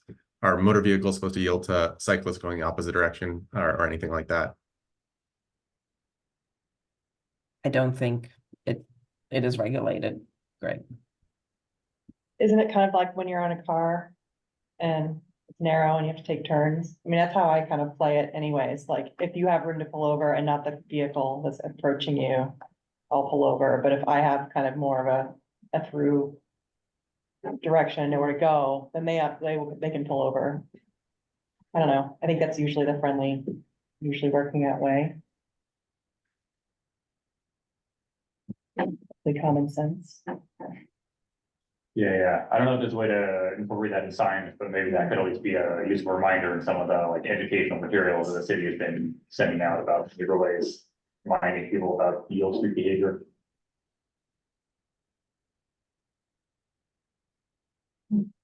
Any other questions, comments, reactions?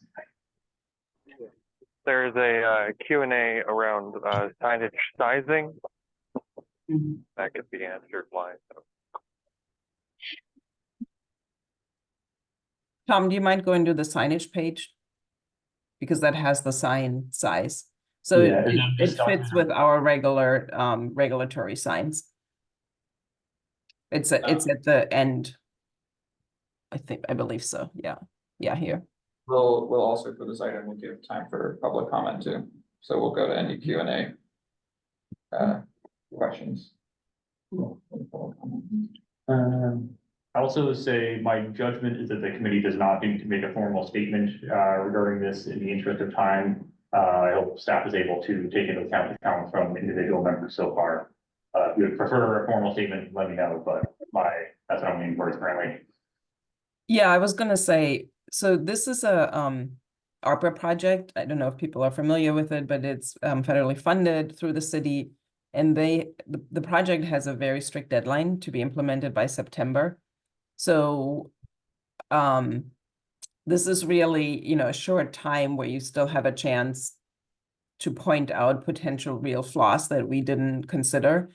I would encourage everybody to go on the webpage and look at all the information is there, including these plans, and just send your comments to transportation@somervillema.gov, and we will definitely look at it. And you will be doing that as an individual then, and that's totally fine.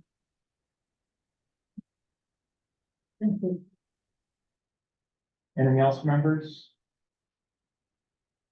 If not, let's go to public comment, starting with anything in the Q&A. So we have a comment and question from Gavin Lund, who loves the purple and asks how big the sign is compared to a typical traffic sign.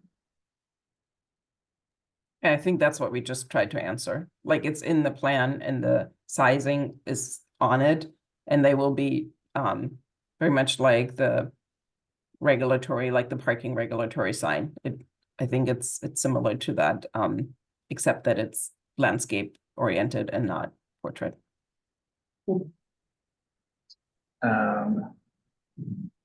Stephen Mackey asks if this is designed for an 8-year-old to understand the rules. So I can answer that. My 8-year-old who's getting bedtime stories read to her right now, and my 5-year-old or 6-year-old, sorry, he just had his birthday. They bike with me most days to school from West Somerville over to Argenziano. And they routinely call out all road users who break the rules, cars, pedestrians, other cyclists, doesn't matter. They call out every last one and I acknowledge it. Now, the question was, does an 8-year-old, so yes, at least one 8-year-old, mine, does understand those rules. Do every 8-year-old understand those rules? No, absolutely not. 8-year-old is a rough age. The spectrum of children in my child's class shows that there are many kids who understand the rules and follow them. There are many that don't. That question unfortunately cannot be answered better than that. It really is up to the parents' discretion at that point. But yes, the question identically, like I said, sorry, it's been that day. Does an 8-year-old understand the rules? Yes, absolutely, unequivocally. Thank you. Question from Nate Kaufman, asking to go over the speed hump treatments again.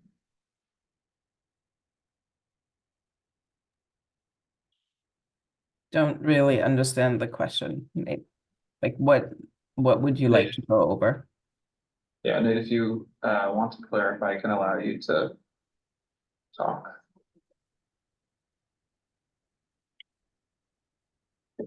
Hey, can you hear me? Yes. Yeah, I'm just seeing on the elements slide that it says speed humps on Glen Street only, and I'm sorry if I'm missing it, but I just don't immediately see the number of speed humps, and I think maybe on this map they're orange. Is that? Yeah, I guess that's what I should be looking at. Okay, so Glen Street is going to have, it looks like 4 speed humps. Is that correct? I believe so, yes. And they are actually being installed independent of this project, of the ARPA project. The city is installing them, I think, right now or within the next few weeks. Great. And the context of my question is that I live on a neighborway that I use every single day. Most cars, I would say, are pretty respectful. Some cars drive very fast and don't care that you are biking in the opposite direction. And so I think speed humps will go a long way to make everyone safer. So I appreciate that element of this plan. Thank you.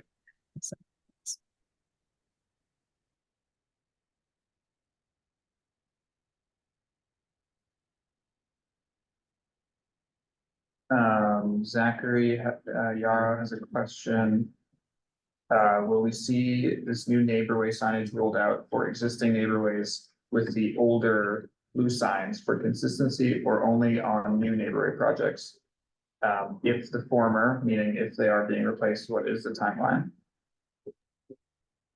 That's a good question. We haven't gotten that far. We are going to roll out this first and then probably wait what the response are and do they work. And then the next step would be to obviously use them on any new neighborway and also consider replacing the existing neighborways. And there's no time frame for that yet.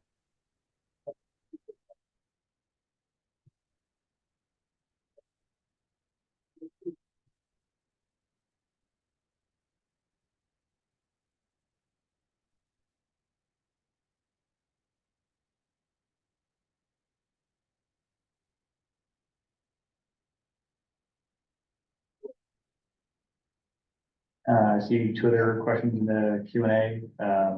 Greg, you want to read them or should I? Those are not for this item. Okay. With that, that concludes this focus item. And with that, we'll move to the city update. I will note we were theoretically ending at 8 p.m. I will, in the interest of people's time, I will leave to the city's judgment what we should cover now versus what we should save for future meetings. We had intended one of our folks to be on several intersections on the community path, updates in the city, and opportunities for members to give feedback. So maybe the city could at least share that information and we can focus more on that next one. Sure. Let me see that I can share screen too.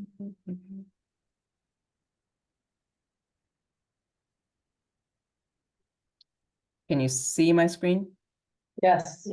Cool. So I will be very quick or try to be very quick. For all the new members and guests, these slides will be uploaded to the webpage so you can look at them afterwards. And again, if you have any specific questions, just email transportation@somervillema.gov, just for the sake of it going really fast. I wanted to give a brief update on the outreach events that happened last month.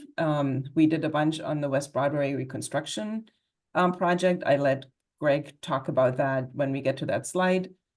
We had 2 general engagement events. We were present together with PTAC.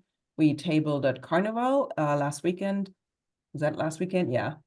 And we are also starting to host a series of biking workshops, one of which happened on May 29th. And upcoming outreach is continuing the bike workshop. The next is on June 13th. And then just a shout out, the PTAC, and for the new members, PTAC is our pedestrian transit. Sorry, it's like traffic transit advisory committee. And they have a table at the Union Square Farmers Market on August 10th. And I believe if any of the SBAC members would be interested to joining them, you should let us know and we get you and put you in touch with the PTAC committee. This is the slide that Tom was just talking about the community path intersections. I tried to pull a little bit of the highlights around some of the intersections. I mean, yeah, intersections or crossings. So the one exciting thing is on Central Street, where the Somerville Junction Park is, that there's a detour in effect now, but it should be opening fairly soon. And you can see it in the picture a little bit, like the asphalt paving is actually a separate bike path through the park. So that's an exciting connection that was sort of haphazardly going through a parking lot beforehand. So that look out for it. That should open sometime next week, if not sooner. On Sycamore Street, I don't know if people have noticed, the Green Line construction contractor has started to make some changes. It's primarily on a sidewalk, and that was due to drainage issues. The water drained into the community path and then down to the railroad. And they are still, I think there's one part of the work that still needs to be done, and that hopefully happens over the next few weeks. On School Street, as part of the street hump, we are installing one to slow traffic before it reaches the community path intersection. We all know that the crosswalk is not what any of us wants. It's hard to maneuver, and we continue to work with DOT to improve that crosswalk. For any new members, to make it an accessible crosswalk, we will have to work with the DOT, because that means we might have to add asphalt to the bridge. And so that requires a longer process, and for them to make sure that structurally we're not messing anything up. And then the quick build two-way protected bike lane is the connection all the way from Medford to Highland is on the priority network. So we will be addressing that hopefully within the next 2 years, or hopefully sooner. On Medford Street, there are no immediate plans to change the crosswalk. To remind everybody, long-term plans that came out of the Gilman Square street plan project is that we are intending to close Medford Street Bridge for traffic. There are no plans right now time-wise, but I just wanted to remember people that is the ultimate goal. Walnut Street, we have a two-way protected bike lane between Gilman and the community path, and a raised crosswalk was just installed at Gilman and Walnut.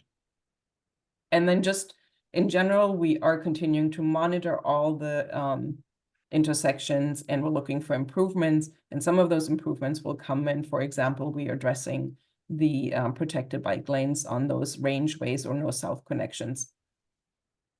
And I want to encourage everybody to report violations on the community path or around it. The police has specifically asked for that. And so call the non-emergency police number, which is listed here, 617-625-1600. And any other issues, use 311. The more we know about things on the community path, the better we can respond. Sorry, clarify, by violations, do you mean in like the Like a motorcycles moped? on it? Yes. Yeah, okay, yeah. Yes, Yep. and you can, even if you feel threatened by even speedy bicyclists, I would say report it. Yeah. Yeah, quick question on the for all crossings. I had asked, is either last month or 2 months ago when Brian Postfile was at the meeting, if there was any plans to potentially do always stops or stop signs for just motor vehicle roads, not the community path. And he implied it was something under review. Do you have any details on that, or potentially an ETA for when we could get more details on that? Yeah, unfortunately not, Ian. I can assure that it is under review. We are, continuously talking about these intersections and crossings, but I cannot give an ETA of any, when changes are being proposed. Okay, thanks. I'll probably ask every month, but that's fine. Thank you. Please do so. No problem. Are we good to go to the next slide? Can I ask one question? I'm sorry, I know we're at time. This is great. I take this route every day. And I, on the School Street intersection, has there been any discussion about putting a mirror in there? Because there's that one block that has the fence, and if someone's queuing, it is difficult to see. And again, relies on people being good neighbors, but not everyone is. Yeah, I try to kind of stand up on my bikes I'm going through, and that's not very sustainable. Stop. Yeah, mirrors. So it's interesting. Mirrors we shied away from, but that was when mirrors were for cars, because they have not proven to be that helpful and that much, create that much more safety. And then there's the issue of sunshine and blinding people. So we can look at that again, especially when we do the new crosswalk at School Street. Yeah, thank you. Thank you for this work, by the way. This is great. You're welcome. Okay, I'm trying to point, there's not much, Powder House and Airworth Brookway is working towards finishing. There's still a little bit work to be done in June. Spring Hill Sewer and the streetscape, we all probably have experienced it, that construction continues. I had a slew of pictures that they sent me. It's all underground work. This happens to be their green stormwater infrastructure being installed on top of Summer Street. So exciting stuff to come. McGrath resurfing, not a lot of news, neither on Mystic Martha and McGrath Boulevard. These are all state projects and they continue to move along the state timeline.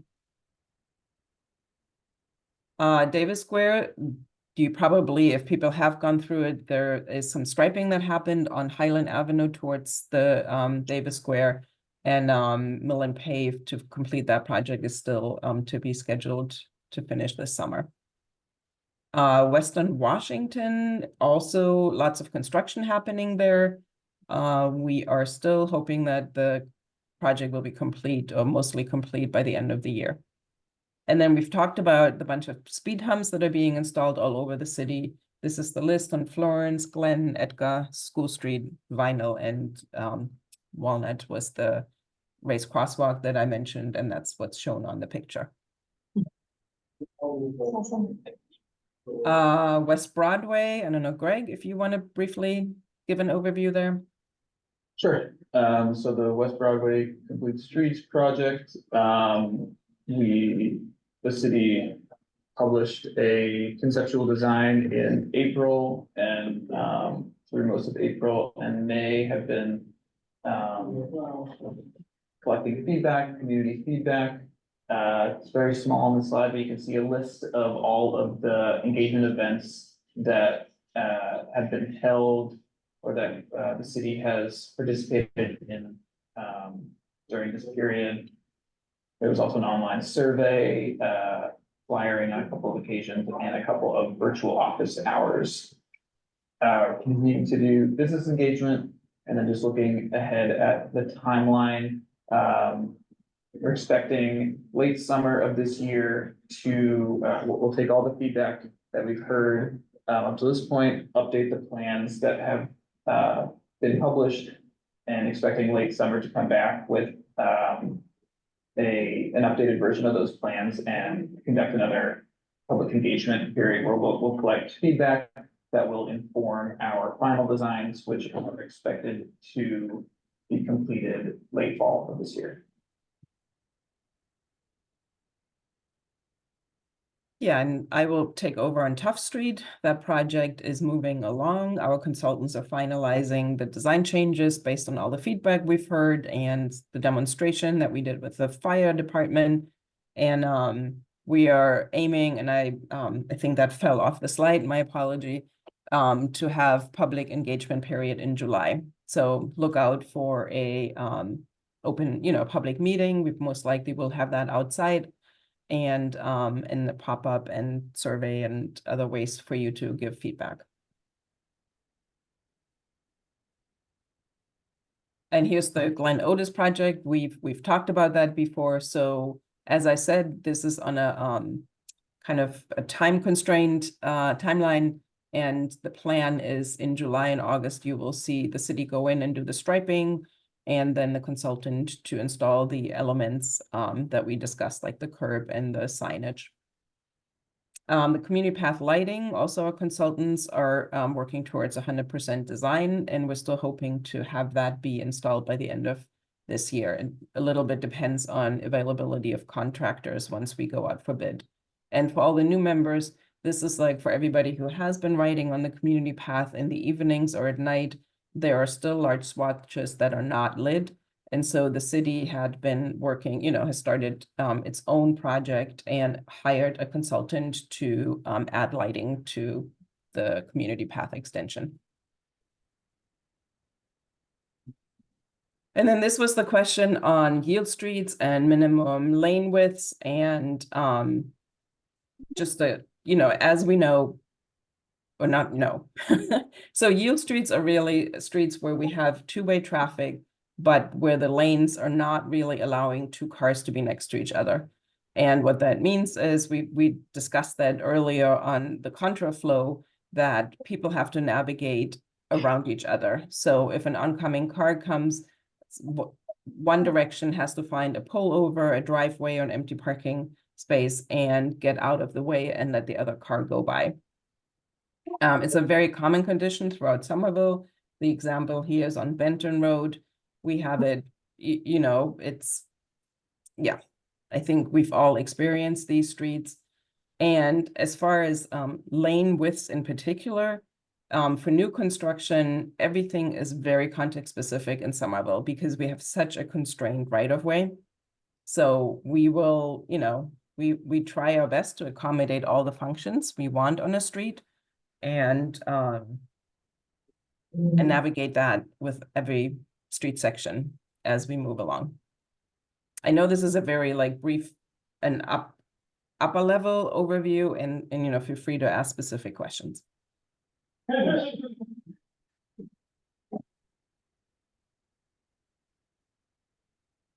It, Go ahead, Alex. is there a reason we don't try to put a lane size on this and then override it when there is for particular function? Viola, like the one I think ones I've looked at, Lake Street, Nashua, Berkeley, Ivaloo, they're around a 12-foot to 14-foot travel lane, two-way. And setting that as the standard, then overriding it when, because I think it provides a lot of, because a lot of these streets, they function very similarly for 90% of them. And then for there may be intersections that need to be augmented as such. But but that travel lane or going down to that minimum provides a lot of opportunity around like increasing sidewalk size and other things. Yeah, and I mean, that's, you know, the very typical yield condition where we wouldn't say it's our minimum is a 6-foot travel lane. If you know, in each direction, it's the 12-foot that is a yield condition and cars have to navigate. So it's hard, Alex, it's like, we don't have a 12-foot minimum lane because it's a two-way, but it's not.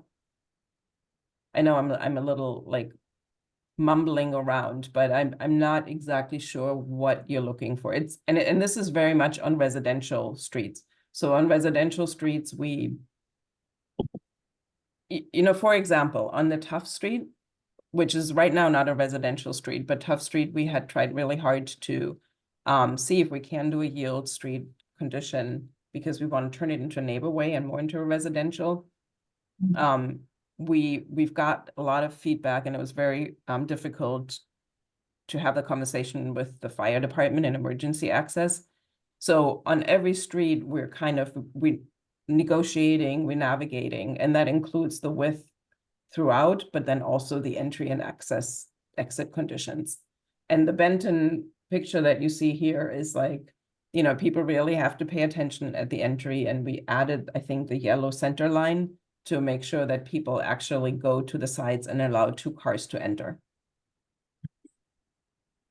I guess I'm thinking of streets that have, you know, maybe have this exact condition that I'm familiar with, kind of in Union Square and several of the streets. You know, upon full reconstruction, you can move some of these yield streets from a 14-foot to a 12-foot one, and then you get a lot more like Berkeley Street is a good example of very narrow sidewalks, but exactly the same configuration that's on a lot of these. Where if you can narrow it even slightly, assuming all the emergency vehicle things are met, you get a truly functional sidewalk, which is right now it's arguably not even truly functional. Yeah, no, and we would definitely consider that. I mean, and that's all I'm after here, which is you know, here's what we have worked with and works fine for most of these functions. If we have to go more in that for specific context, great, but this is what we can, this is the minimum we can do on yield streets. Yeah, And then, like, in addition to what you just said, the other aspect is if that Yield Street wants to be a neighbor way on the network, then we probably want more to go with 14 so that a car and a bicycle can pass. Yeah, or So you there are all these complicated scenario that we consider every single time. But I hear you, I totally hear you. And we, you know, we are working on the bicycle design guide now too, and definitely for the neighbor ways, we will look at that. Yeah, because this is a uniquely Somerville thing. Like the NACDO has no record of like if you go look for yield streets or The anything. NACDO has Yield Street. I couldn't okay, I'll go look again. I couldn't find it. Yeah.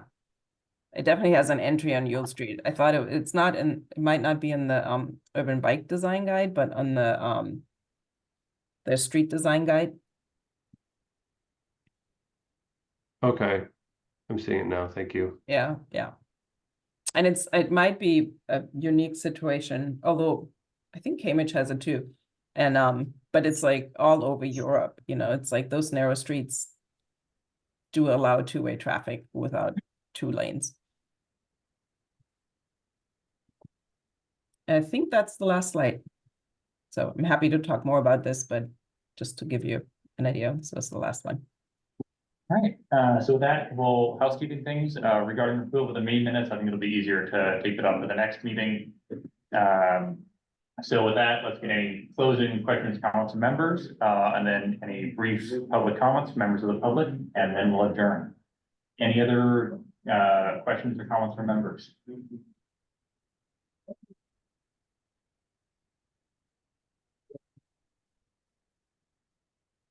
All right, I am seeing none. With that, any on topic 30-second questions or comments from members of the public? We do have some more general Q and A that I can go through quickly. Okay. Sure has a comment. If anyone is interested in reviving the SBAC newsletter, group bike rides, or other engagement events, I have history and I'm happy to share. Stephen Mackey asked how many members make up the committee and how many are present today. We currently have 13 community members on the committee and 6 ex officio slots, of which 4 are filled. And we have 1 more community member who will be joining, so that will be up to 14. And present today, I'm not sure the count, but it will be in the minutes. I think we have 11 or 12.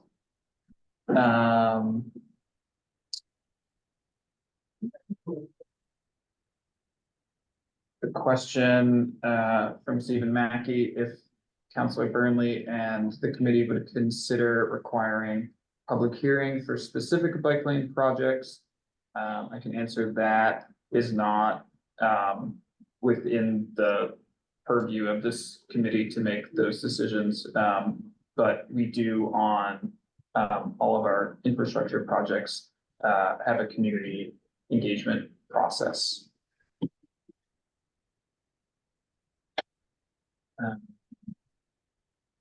And Alex Epstein asks, what are the chances of including a basic bike lane on Elm Street, at least Davis Square to Grove Street in the striping plan, the striping plan for Davis Square?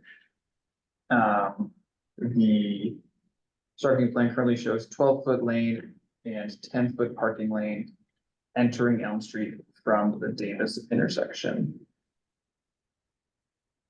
I think, Alex, do you want to clarify your question? I can allow you a minute to talk. Oh, sure. Yep.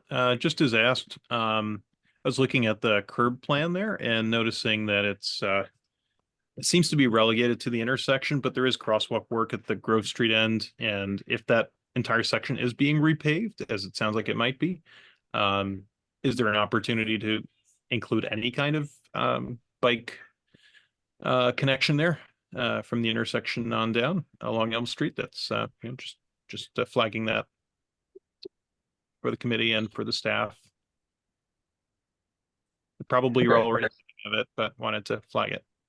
Yeah, I think we'd have to, can definitely take that comment back. I think we'd have to, take a look at the plans and see, what is possible there, but thank you for raising that.